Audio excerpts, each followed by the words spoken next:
Hi everybody, this time you don't have former government officials here, but I think you'll find that we have, well, two very well-informed guests, and also, as you've heard, the two men behind Manhunt. Now, there's big news about Manhunt. Full title of that film that you might have seen on HBO, you might see it tonight here at the Aspen Security Forum.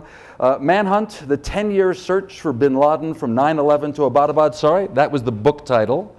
And the film title is Manhunt, the Search for bin Laden. Big news about that is that today it was nominated for 2 Primetime Emmys, for Best Documentary, right, and for Best Cinematography.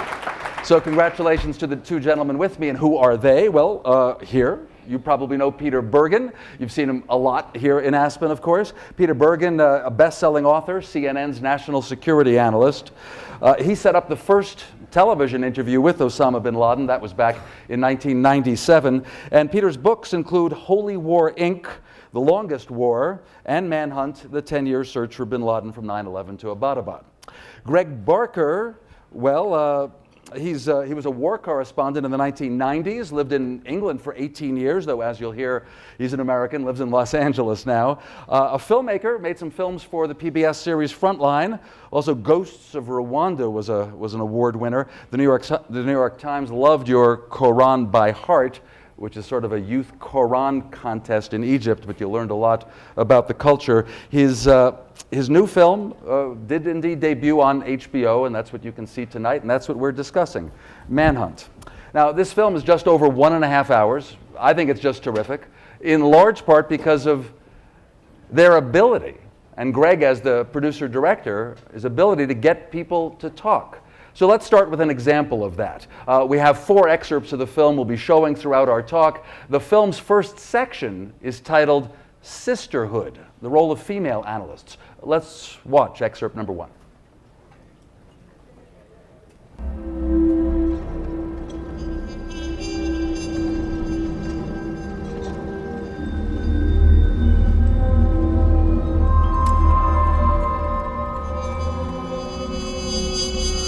I think women make fantastic analysts. We have patience and perseverance. And we're not always looking for the sexy payoff immediately.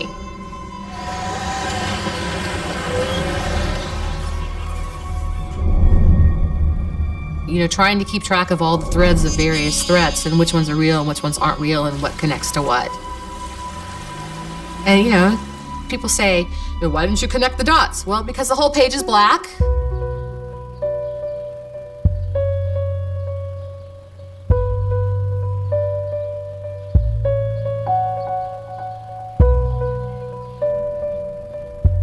To pull a story out of all of this information, but there's no one single intelligence looking at all this information. It's a lot of different brains looking. So the more that you can bring people together and, you know, share what's important, the better it works.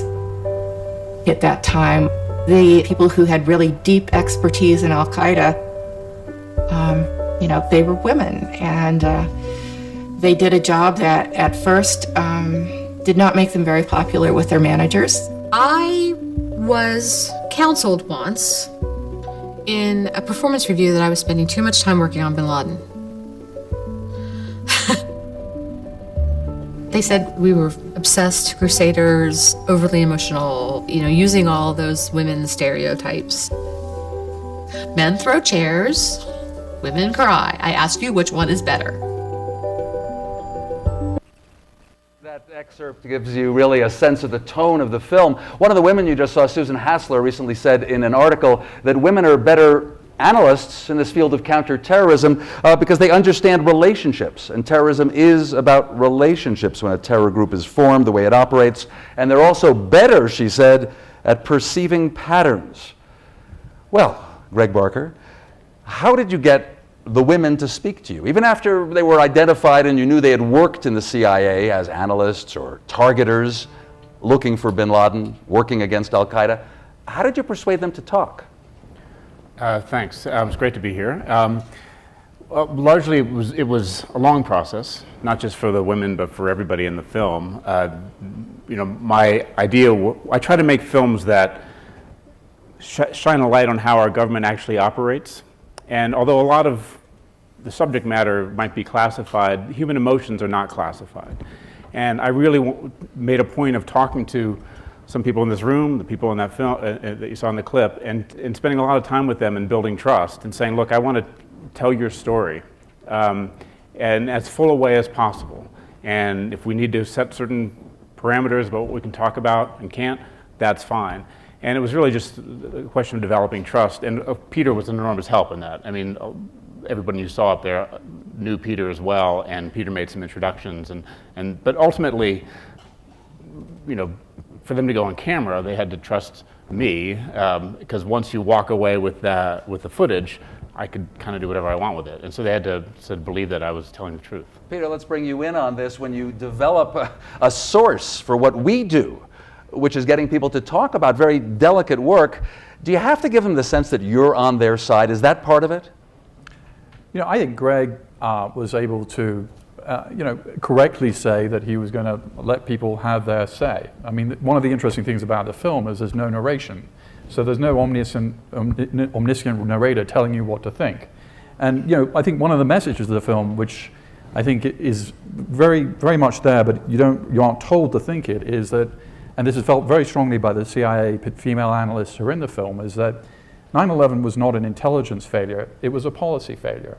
I mean, the CIA could not have provided more strong warnings. It's almost a case of perfect strategic warning. Think about the August 6th presidential daily brief, which was authored by Barbara Sood, who's in the film. Bin Laden determined to strike in the United States. It doesn't get any more sort of graphic than that. And so it's illustrated in the film, by the way, by John McLaughlin, who's probably in this room in a very clever way, actually putting up those pieces of paper so you can see how many there were. Yeah, in the summer of 2001, CIA was really doing what it's supposed to do, which is provide strategic warning. CIA is not able to say time and place of an attack, but so I think they feel very strongly, the women in the film and other people at the CIA felt very strongly that this story hadn't really been told very well. And I think that's one of the reasons that they spoke to Greg. Well, I was wondering, because a lot of people in this room right now do get asked by folks like us, will you give an interview, whether it's for print or for a book or for a My TV? advice is don't do it. Oh, no, you don't. You don't do it for others, of course. Well, I mean, you get asked all the time, and you might think sort of what's in it for you or your point of view. So you illustrated one thing. The story hadn't been told well, so they wanted to set it straight. Right. To any extent, have either of you come across someone in the intelligence world who wanted to talk? Because frankly, they were disgruntled. Even their bosses hadn't listened to them. Well, there's an example of somebody in the film that wanted to talk who was prevented from talking by the CIA, and I don't think that's something that is secret, right? No, not really. So just explain. But they wanted to talk because they were disgruntled? No, they're not disgruntled. Gina Bennett, who appears in the film, she's the mother of 5. She was the first person in the US government to write in 1993 a warning about a guy called Osama bin Laden who was going to be a problem. And she wanted to talk, and she's a public figure. I mean, she's not undercover, but the agency wouldn't let her speak. And I'm puzzled by that, because at the end of the day, the American public has spent $500 billion on its intelligence since 9/11. The hunt for bin Laden is a huge American success story. Why not talk about it? Yeah, I mean, everybody in the film from the intelligence community had left office. We really, it was interesting sort of making this film. We began it, shortly after the Abbottabad raid. Peter and I got the rights to Peter's book, but it took a while before we started filming. And by the time we were starting to film, all the controversy over the access of 0.30 was breaking, and there was talks of investigations up on the Hill, and what the doors started closing quite rapidly at the White House, at the CIA in particular. And I mean, the irony is, we can talk about that film if we want, but that the documentary where we really, really wanted to just let people tell their story, we faced a lot of roadblocks, and because of the the cooperation with the movie. Frankly, in both intelligence work and in intelligence-related journalism, we are in a post-Snowden era. I'm going to dare to say that. It's quite recent, but we're already hearing about some of the changes. So what do you perceive or predict is going to be the effect of Snowden's leaks and how officials react when we ask for interviews and for source information? I think for me personally, I don't think it's going to be a problem. I mean, in some cases it might be, but people ultimately always want to tell their stories, and I have a much longer lead time with a documentary. It's like a year and a half, sometimes longer, and I think it's kind of a golden age for documentary filmmaking right now. I think because of the decline in coverage of some of the more mainstream media, of some issues like this, long form coverage is really not done as much as it used to be. And it's a great time to be making these films, and there is a desire to get the story out in a way that we can tell it through firsthand accounts. However, I think in the short term, with some people, it will have a chilling effect. Peter?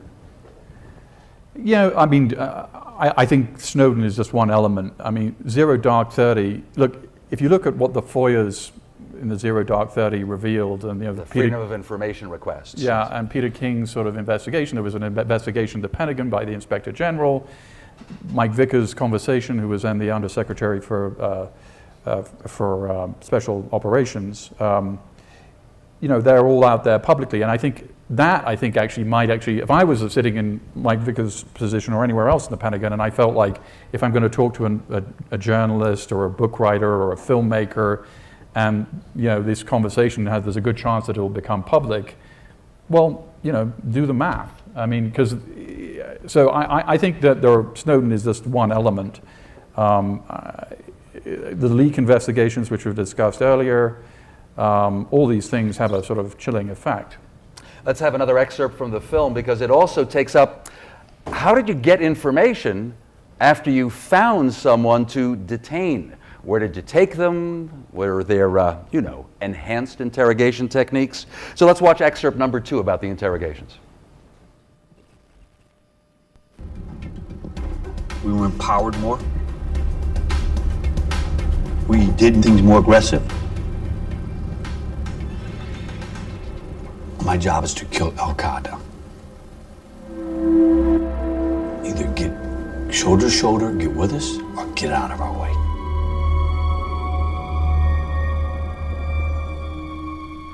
We had been focusing on capturing Abu Zubaydah. He knew who the leadership was. He knew their methods of attack, their targets.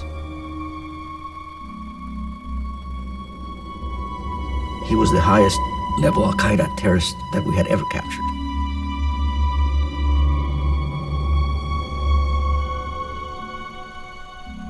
When we captured him in March, he was severely wounded, and we knew we had to get him out of Pakistan. And in the past, the way the U.S. had dealt with issues like this was to transfer the terrorist to a friendly country for interrogation. But we needed to take responsibility for high-level terrorists ourselves. So we understood what we had to do, and we did it. We took a lot of bad guys off the streets, and they got put up in this now public knowledge in nice little, let's just say, boutique locations. Yeah, sometimes there's a sense of humor and reality here. That man, by the way, Marty Martin, was a CIA field officer. He introduces in this film the word downrange. Those who work out there, well away from headquarters, in the troubled region, they work downrange. And of course, you also saw Jose Rodriguez, who's in this room taking part in the forum and was in charge of clandestine operations of the CIA. So you took up the controversy. What do you think, Greg, that you were able to add in the film that was new in the debate about, well, let's simplify it, waterboarding? I think we didn't simplify it just to waterboarding. I really tried to place an audience in the mindset of the people who were making these decisions at the time, to kind of hope that the general public would ask themselves what they would have done. And when I had these long discussions with people in the film about being in the film, I never once talked about what I thought about this. And I think that's one reason they decided to be a part of it. Ali Soufan from the FBI has a substantial role in this section as well. Well known for arguing that waterboarding doesn't work. You should just sort of have a relationship with the detainee. Right, and we have a long section of his interrogation of Abu Jandal in Yemen a few days after 9/11, which many point to as an example of how that can work. So, I think, it's not I'm never trying to just break new ground per se. I'm trying to add context, and I think the human element, trying to see how decisions are actually made, as told by the people who were there at the time, is what gives a film like this its value. Sure, and Peter, in the film and your book, Manhunt, are about searching for bin Laden. So, the type of interrogation that took place, key to finding bin Laden? There's a 6,000-page answer to that, which is still classified. And so any public discussion of this matter is made difficult by the fact that we don't really have the facts. Now, in the course of reporting my book, I found WikiLeaks to be very useful because the summaries of the interrogations of the key Guantanamo detainees were in the WikiLeaks sort of dump. And you can really piece together what these people were saying and to some degree when they were saying it. What you cannot find in there is a very specific analysis of, was this information given up before or after some form of coercive interrogations. There's no doubt that coercive interrogations played a role in the war on terror, and since we can't wind history backwards, we will never know if the same information could have been elicited in another way. So it's part of our history. On the narrow question of did it lead to bin Laden, I am somewhat skeptical for a couple of reasons. A lot of things led to bin Laden. There was no detainee who said, by the way, he's going to be living in Abbottabad, and that was one of the realizations of the CIA early on. There were fragments of information that came from a lot of different people. One person was coercively interrogated, and I'll just describe briefly what happened to him. He was the real 20th hijacker. He went to Orlando Airport. An inspections officer thought there was something suspicious about him, sent him back to Saudi Arabia. He then went to the Battle of Tora Bora. He fled to Pakistan. He was picked up, and he went to Guantanamo. In Guantanamo, he said he was in Afghanistan because of his pressing interest in falconry, which obviously wasn't true. After a few months, they realized he was the same guy who'd been turned back at Orlando, the 20th hijacker, and then he was subjected to a pretty severe regime that Susan Crawford, who was a federal judge appointed by Ronald Reagan, said amounted to torture. He was kept up for 43 days. He was subjected to cold and heat and white noise and lots of Christina Aguilera music at very loud volumes, and he was really, he was discomforted, let's put it that way. Anyway, so it seems that he is the first person who identified the courier, the Kuwaiti, as being somebody who was important in Al-Qaeda, from what we can gather from on the public record. I think there is a real public interest in having this 6,000-page report that the Senate Intelligence Committee has done. They spent 4 years. It's controversial to the CIA. They don't like it, but there's a 300-page summary that is out there. The CIA has kind of composed a response to it.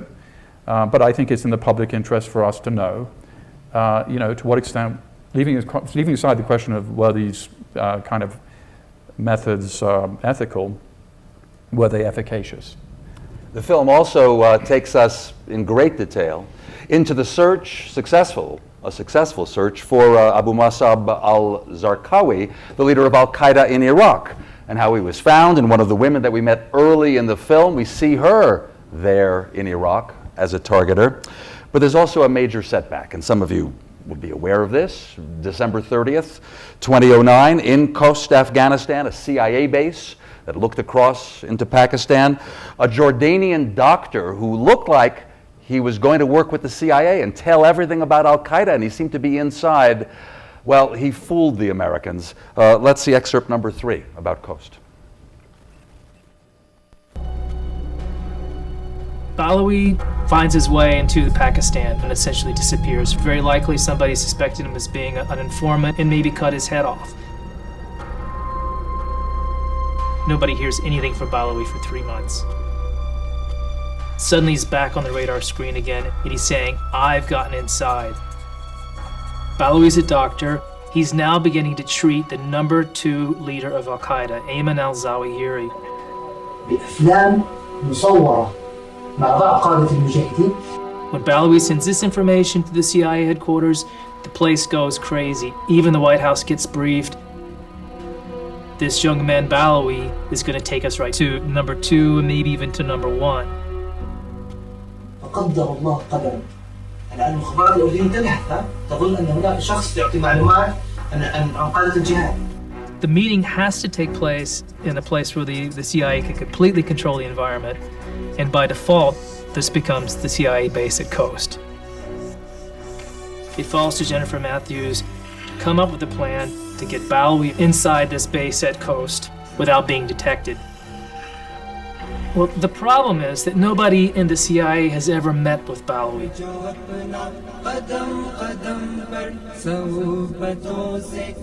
They make arrangements for him to come into the base without even being searched or checked because they're afraid that somebody might recognize him, his identity might be compromised. اللهم اهزم المخابرات الأمريكية والأردنية. اللهم اهزمهم وزلزلهم. اللهم وامنحنا أكتافهم يا رب العالمين. اللهم واجعلنا نسبب مقتل عظيما فيهم يا رب العالمين. اللهم تقبل دماءنا. اللهم تقبل شهادتنا يا رب في عليين. An Al-Qaeda propaganda video, the suicide tape left by that Jordanian Dr. Balawi.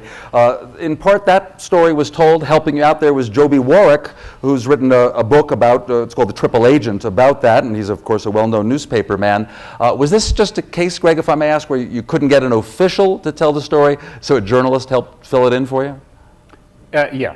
I mean, later in the sequence, some officials speak about it too, sure. But because what I talked about before, I couldn't get access to some of the people who were around right in those final year or so. That nobody in our film was directly involved with the Coast operation, and those who I wanted to talk to and thought we would get, that access dried up after 0 Dark 30. Though some of the people, including the women from early in the film, had spoken about Jennifer Matthews. We just saw a still of her, and she was killed at that Coast blast. Yeah, and we talk about the sisterhood. Jennifer was kind of one of the original members of the sisterhood. She was, part of Alex Station from 1995, and played a very integral role in the fight against Al-Qaeda all the way through. But the reason that we focused on Coast is that when I began this project, so many people said to me, inside government and out, that you cannot underestimate the impact of Coast psychologically on the CIA. The setback for the CIA. The setback, it became really personal. Not to say they didn't want to get bin Laden, but it just, they lost some of their own, and there was a determination to seek justice. Well, Peter, does that work in your narrative too? That any good story needs sort of a story arc, and the CIA is closing in on bin Laden, and they identified the courier, and they got the head of Al-Qaeda in Iraq, and then this major setback. It is a strong part of the real story. Yeah, no, absolutely. And I mean, as Nada Backhorst, who's interviewed in the film, one of the female CIA analysts says, the great irony is that Jennifer Matthews had spent 15 years of her life trying to find bin Laden, and bin Laden killed her. And this was a woman with 3 kids, and was somebody with a very rising career at the agency. And by the way, just sort of parenthetically, the portrait of her in 0 Dark 30 is extremely misleading. I mean, if you recall in 0 Dark 30, she's made to be sort of an idiot who's sort of stuck in the Cold War, and it basically was an unfair portrayal. So in this film, she's sort of given her due, and not to say that mistakes were certainly made, but I think this is a more accurate treatment. We're about to turn to you for questions. I'll just make one comment. Another man who's here at the Aspen Security Forum, former director of the NSA and the CIA, General Michael Hayden, is in the film as well. About Coast, I would say he portrays it as, in a war, you're going to have casualties, you're going to have losses. Sad truth, but some on our side would die. Not only on 9/11, not only on the obvious battlefields in Iraq and Afghanistan. Please, I'll call on anyone who raises their hand, and you'll probably get a microphone brought to you. And if you don't have questions of the filmmaker and writer, then I will continue, which is okay too. All right, good, we're doing great. Well, I want to ask you then. So in the 16 months from Khost to Abbottabad, to actually moving in on bin Laden's location once it is divined. Okay, great. You got about 60 seconds to, what's the key there? What really moves ahead that takes us to that one place in Pakistan? I mean, the key, there are a lot of keys along the way. I mean, let me just try and lay it out briefly. They have an alias, Abu Ahmed al-Kuwaiti. It's the father of Ahmed from Kuwait. Now, there are several million Kuwaitis. He was the courier working for bin Laden. He's the courier. And there are lots of Kuwaitis who have sons called Ahmed, so it's not a very precise clue. Sometime in 2007, we get the real name, and the real name is Ibrahim Saeed. Now, Ibrahim Saeed is sort of a John Smith name, and it turns out that Ibrahim Saeed is not a Kuwaiti, he's a Pakistani.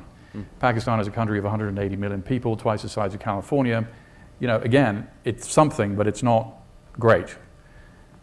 In 2010, in a circumstance that isn't totally clear, this guy makes a phone call to someone in the Gulf. The content of the phone call leads the agency to believe that this guy is still in Al-Qaeda, that he's in a city called Peshawar in western Pakistan. The city is about several million people. He is practicing very careful operational security. He turns off his phone an hour away from where he lives. He takes the battery out. There's no way to track it. So they have to put people on the ground into the city in Peshawar and then eventually track him back 2.5 hours away to the city of Abbottabad. And what they had not been, what surprised them is that the mysterious third family who was living in this compound, they began to think might be Osama bin Laden. So in August of 2010, Leon Panetta goes to President Obama and says, we seem to have a pretty good lead potentially on Osama bin Laden. Now, Host has just happened. Host was December 30th, late December 2009. So there's no great excitement and high fives in the Oval Office because the last really good lead led to 7 CIA officers and contractors dying. But clearly this was a good lead. And then there's a whole sort of Agatha Christie story about how that lead, how they try to get a sense of how to make that lead better. And it never got that, as you know, there was a debate, was he 40% in Abbottabad, was he 80% in Abbottabad? At the end of the day, when you make the decision as the president, he's either 100% there or 100% not there. So, the kind of analysts who were saying, well, he's 40% there, he's 80% there, to me, it's a very interesting case study of presidential decision making that is, in a sense, the stakes were lower. But if you think about President Kennedy's decision in the Cuban Missile Crisis, I mean, he made an extremely mature decision in a very difficult circumstance. And I think, you can say the same thing about President Obama. It's easy in retrospect to say, well, this was an easy decision because you know the outcome. But there were a lot of outcomes that were not going to look very good. SEALs on the ground taken hostage, dead in a firefight, civilian casualties, bin Laden not being there. They planned for every eventuality. One of the reasons that I think there was some, imprecise explanations of what happened in the immediate aftermath is one thing that people hadn't really totally prepared for themselves for was kind of catastrophic success. It's a classic case study of presidential decision making, and don't forget that his top national security advisors were evenly on either side of the issue. Now, in your book, Manhunt, do you dwell on that and take up the decision-making issue? Yeah. Greg, why is it not big in the film? Because we all know the outcome. Filmically, I was hoping to do that. It was my intention initially to do all that.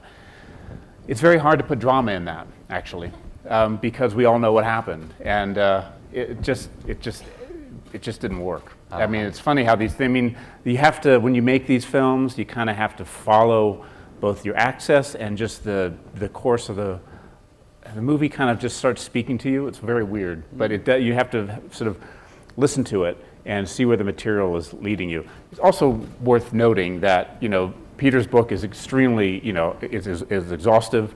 The film, I think, lays it out as best as we can at the moment, but we don't have all the information on this yet. There's lots of big gaps in the story. How do we really get the couriers true name.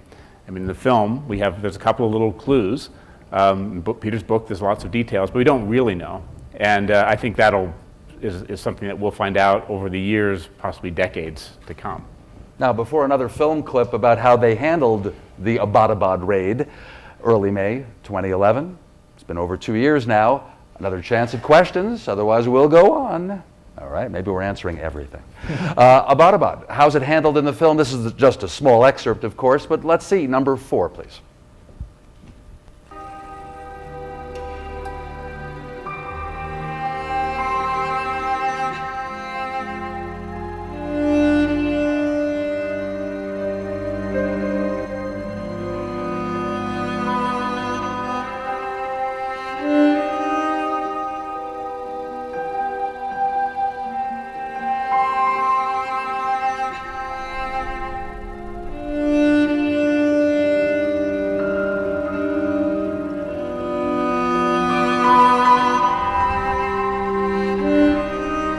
The hunt for the courier to bin Laden makes complete sense to me.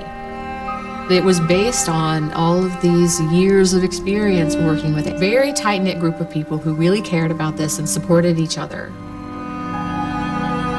We invented the technique that works, and it's the technique that got bin Laden in the end. I got a call from a former colleague, and he said, turn on the news. I was at home. Turn on the news, the president's going to make an announcement. And I had a feeling, but it's been a good day at the office.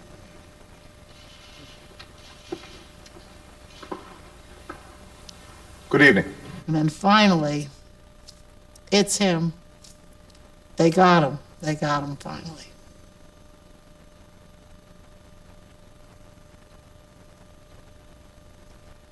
That was really something.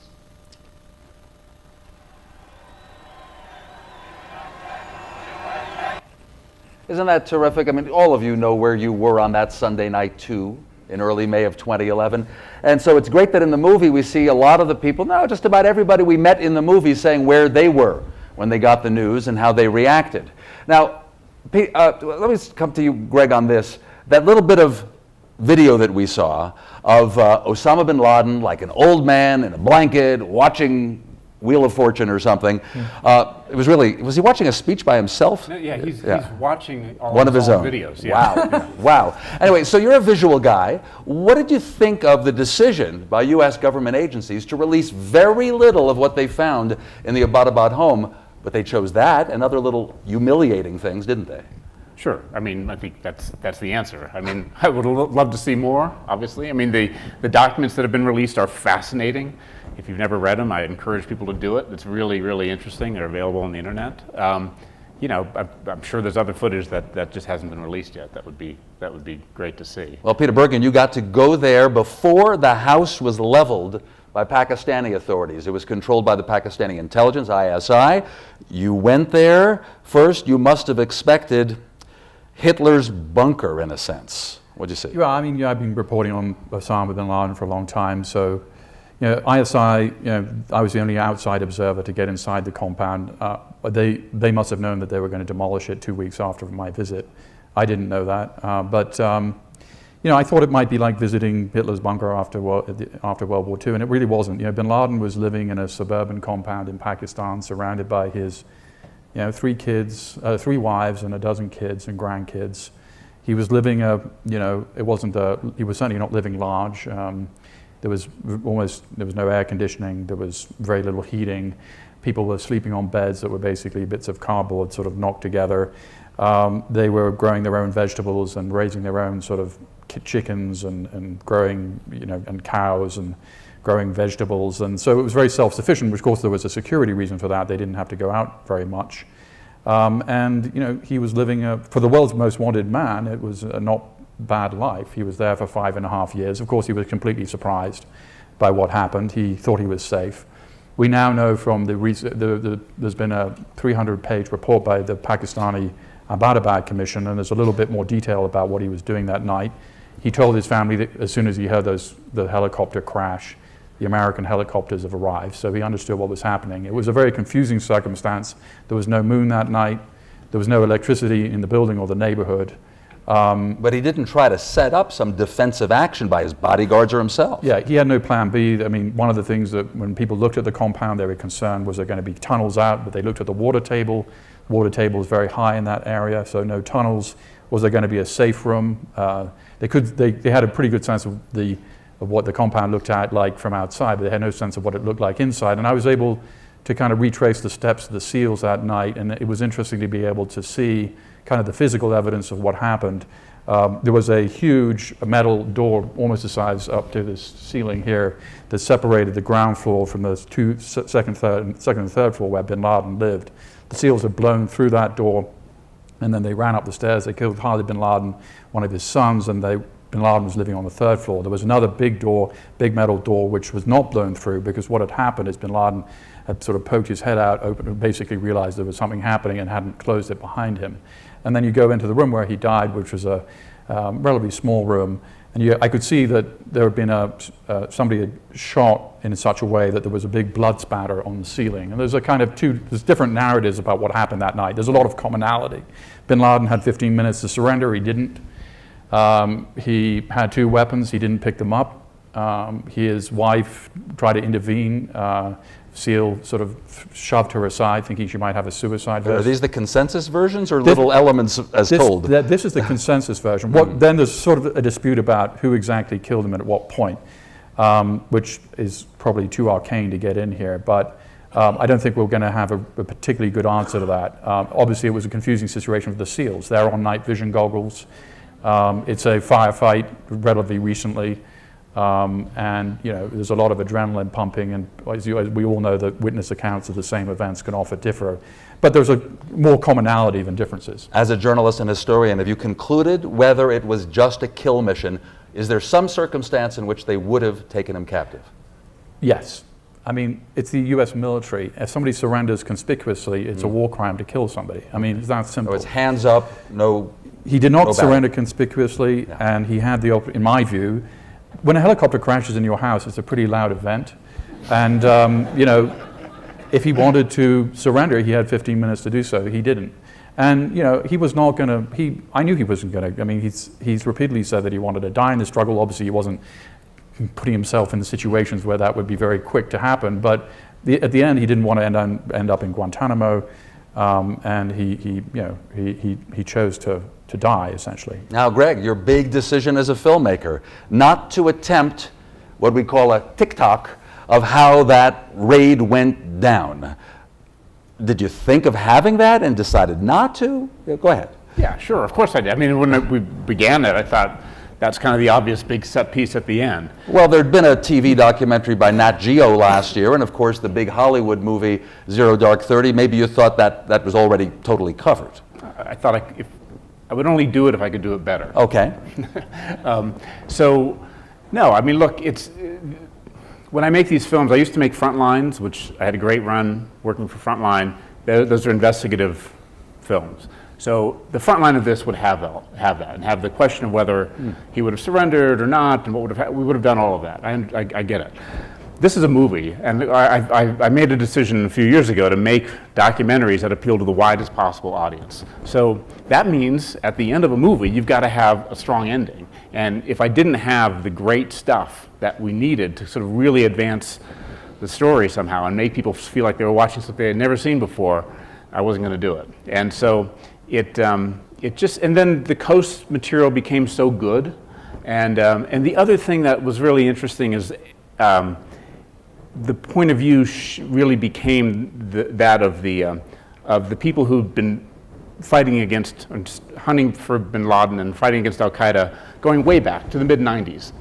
And, a lot of them were not then involved in the final somewhere. Yes. But you wanted to get their reaction. Well, you just wanted a sense that none of them were high-fiving or cheering at the end. They all had that kind of melancholy reaction. And that's even why, there's a cello going underneath that final shot of bin Laden and those final graphics. It's all intentional to kind of create this sense that this was a long, very difficult, very painful chapter in our country, history, but also in the lives of the characters that we've come to know in the film. Oh. And that's just kind of how it played.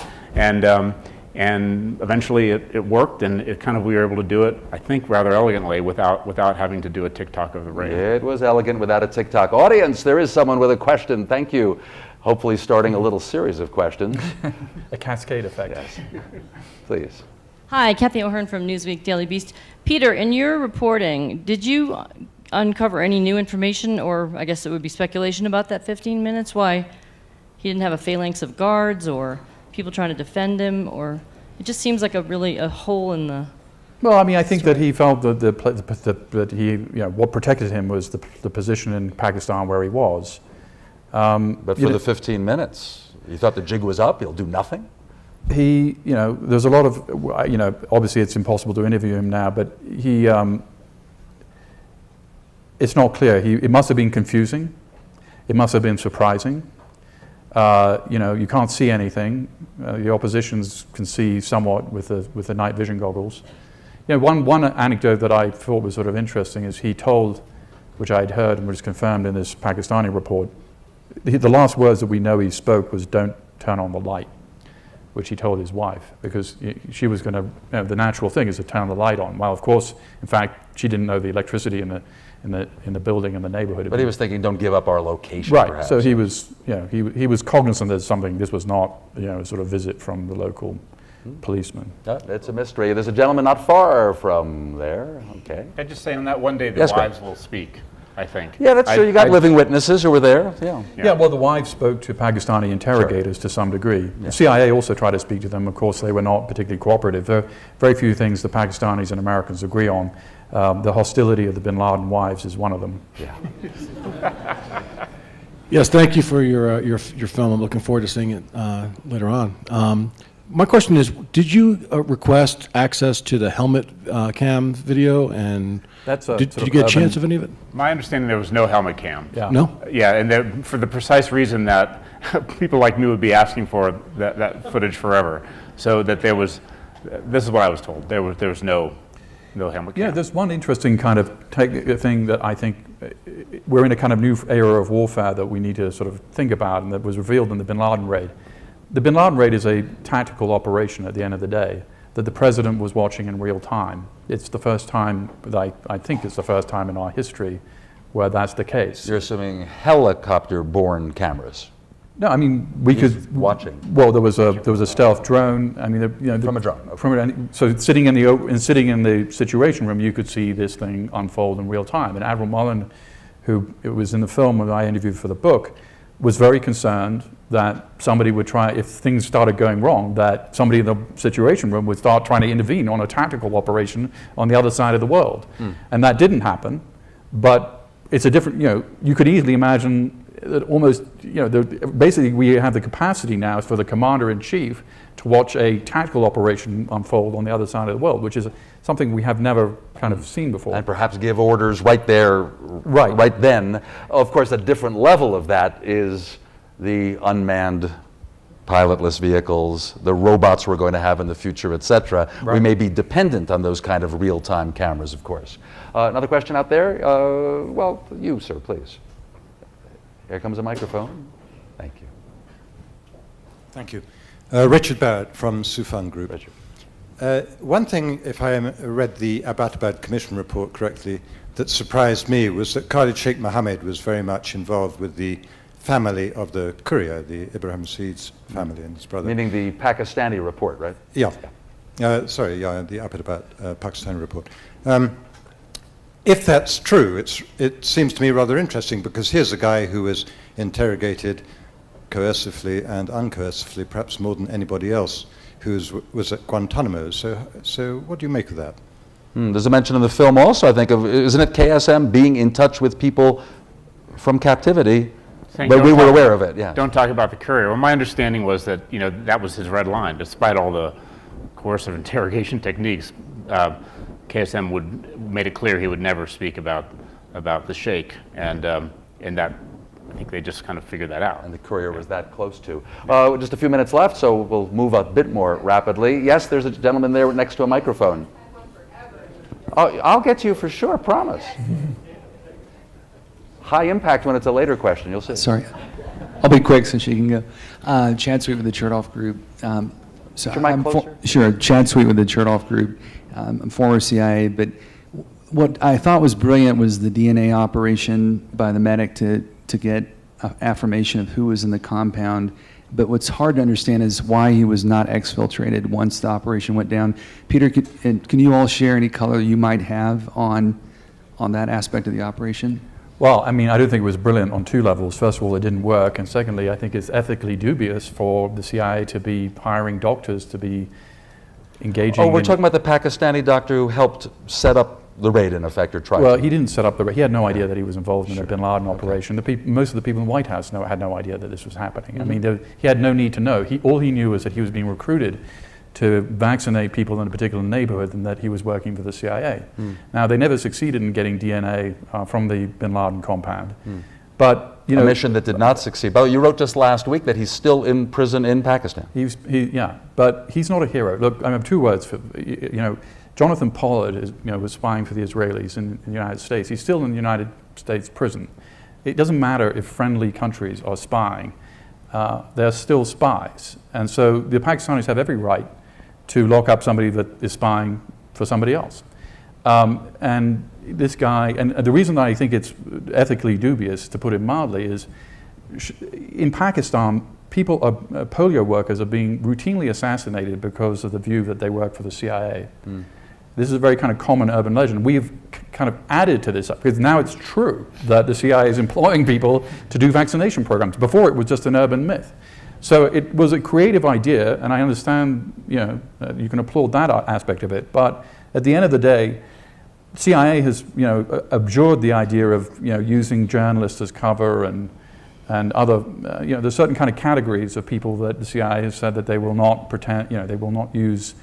And I think that one of them should be people engaged in medical activities. But let's keep in mind, by the way, a lot of you are in the intelligence field. It's also perfectly understandable that someone in the CIA, especially if involved with this mission in any way, wants to be good to this doctor and get him out, similar to the way the Israelis demand that Pollard be released. It's their loyalty.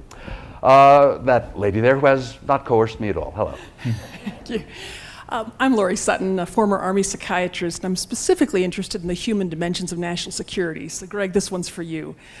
I've been, first of all, a comment and a question. So struck in the last couple of years by the power of documentary filmmaking. First of all, The Invisible War, Kirby Dick's documentary on military sexual trauma, and now your film. The question I have, The Invisible War has achieved already unprecedented policy changes. It's currently being debated on the Hill for legislative changes. I'm wondering, with respect to your work, and specifically the sisterhood, bringing out the stories of these courageous women analysts, and I'm just wondering, do you have any policy aspirations with respect to your work, or is telling their story enough? Well, it depends on entirely on the film. I think Kirby is a friend of mine. Clearly, he just got into that subject not knowing at all what he was really. It was just the tip of the iceberg, and it's really taken over his life, and it's become a cause, which is amazing. Laura Poitras, who got the interview with Snowden, who's a friend of mine, who, the film that she will make will, I think, be the definitive account of this. Of this. But will portray Snowden as a hero, most likely. I have no idea. Laura is, I don't. Don't predict that, okay. I don't want to say that. Okay. I think it will give his perspective in depth, Just as I give a certain perspective in depth in Manhunt. And as a viewer, we'll decide what we think. Figure it out for yourself, But sometimes, I made a film called Ghosts of Rwanda for Frontline, which was really all about the people who were in power in the White House and the UN when the genocide happened, and then sort of analyzing why they did nothing effectively to stop the killing. And it was impossible to not feel like I was on a mission making that film. In fact, the reason people were talking to me was to try to prevent similar officials down the road from making the mistakes that they made. And I know that it's had a kind of impact amongst people. Somebody in the Bush administration during Darfur said to me they saw Ghosts of Rwanda, they couldn't believe what people like Tony Lake and Madeleine Albright had been through, and they weren't going to let it happen on their watch. So course, tragedies still happen. But, you know, with Manhunt, it was just different. It was more like, I just felt like, I spent most of my adult life living overseas as an American, based in London for almost, 20 years. And coming back to the States a few years ago, I just felt like I really wanted, I was kind of stunned by the divisiveness of our debate, and also a sense that, the night of the raid, everyone was just cheering and then it goes away. And I just knew enough I'd been around the world enough to know that there was a dark, painful history that ultimately led to Abbottabad.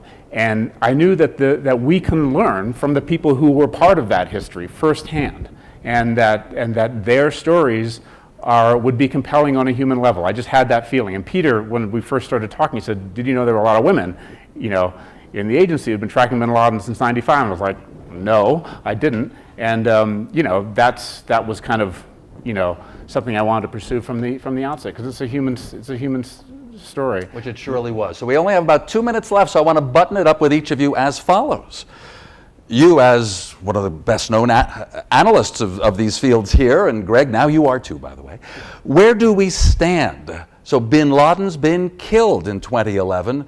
So is Al-Qaeda finished? Is Al-Qaeda more than just the bin Laden core? You first on that, and then I'll ask Greg in a more filmic way. Yeah, I think Al-Qaeda is going the way of the VHS tape and may already be there. I mean, they haven't conducted an attack on the United States since 9/11. They haven't conducted an attack in the West since 2005. Almost all of their top leaders are dead.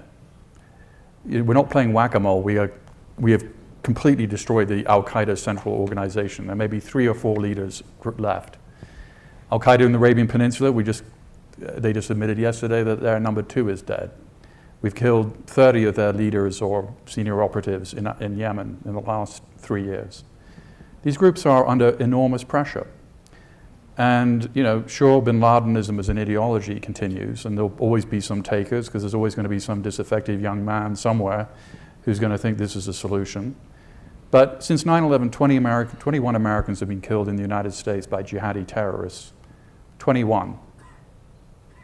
I mean, that is not a lot of people. Each of those deaths is an individual tragedy. But, if we'd had this conversation in 2002, 2003, and the reason that that's true is because of a lot of the work of the people in this room, including Jose Rodriguez and Phil Mudd and General Hayden and others who are interviewed in this film, and others who are not interviewed in this film. Pardon me for leaving this to the end, but I did want to fit it in. In any way, are you not adversarial enough, almost by instinct? Some of us journalists are, and so we meet someone who worked in the CIA, and we know he's not telling us everything.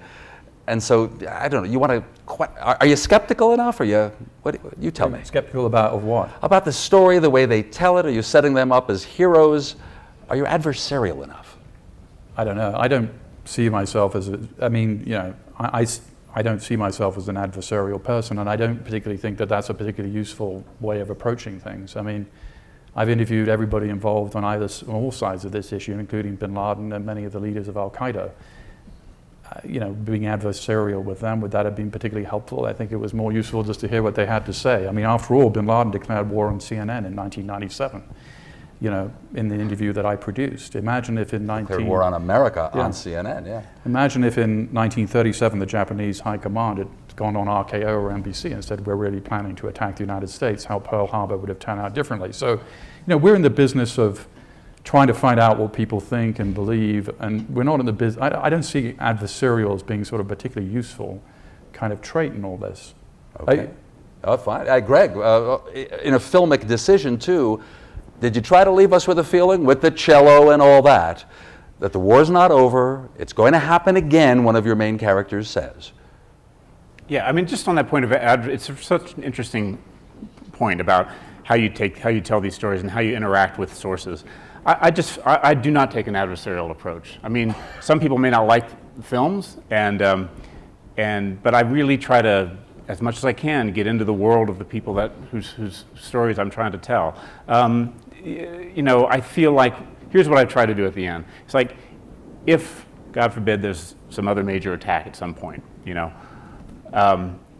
we will all instinctively want it to be sorted out and justice done, and there will be people whose names we don't know, in offices that are hidden away somewhere, making the decisions on our behalf about how to conduct that war, whatever you call it. And just as happened after 9/11. And so by telling the stories of those who were there at the time, it allows us to better understand how our government works. We all talk about openness. There's been a lot to talk about that here today. We can have openness. We can tell stories without revealing anything that's classified. It's important to tell those stories because that's the way the general public understands how these systems work. And there are ways of doing it, through documentaries, through long form, and there's people out there like myself hungry to tell these stories. So I'll give you my card afterwards. Please do watch Manhunt here at the Aspen Security Forum tonight at 9:15, also on HBO To Go. I'm sure it'll be available in all sorts of other platforms as time goes on, nominated, as you heard, for 2 Primetime Emmys. Please thank Peter Bergen and Greg Barker. Thank you very much.